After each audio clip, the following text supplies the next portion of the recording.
ঠাকুরগাঁওয়ে প্রতি বছরই কমছে গমের আবাদ। অন্য ফসলের তুলনায় ফলন ও লাভ কম হওয়ায় গম চাষ থেকে মুখ ফিরিয়ে নিচ্ছেন সেখানকার কৃষকরা। সরকার গম চাষে আগ্রহ বাড়াতে প্রণোদনা দিলেও বাড়ছে না আমদানি নির্ভর এই ফসলের আবাদ। ঠাকুরগাঁও থেকে ফিরোজ আমিন সরকারের তথ্য ও ছবিতে ডেস্ক রিপোর্ট।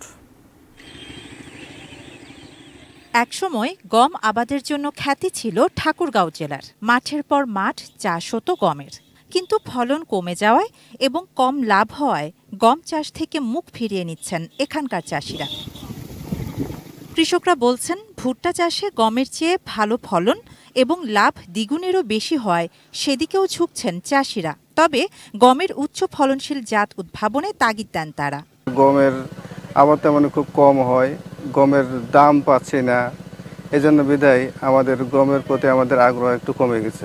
এক বিঘা গম করছিলাম, গমের লাভ পাইনি, লোকসান। এই বছর আমি ওই জমিতে ভুট্টা করছি।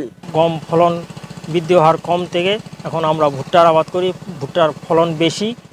কৃষকদের কথায় সায় দিয়ে কৃষি বিভাগ বলছে, গম চাষে কৃষকদের আগ্রহ বাড়াতে তাদের প্রশিক্ষণের পাশাপাশি বিনামূল্যে সার ও বীজ সরবরাহ করা হচ্ছে।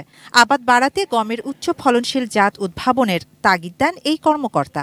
আমরা এবছরে কিন্তু ৮,০০০ কৃষককে বীজ সহায়তা দিয়েছি, গমের বীজ সহায়তা দিয়েছি এবং রাসায়নিক সারের সহায়তা দিয়েছি।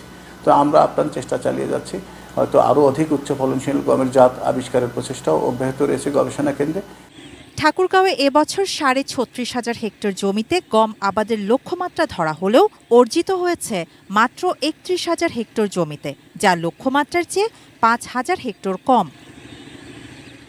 শাহানা জাহান, ডেস্ক রিপোর্ট, ATN নিউজ।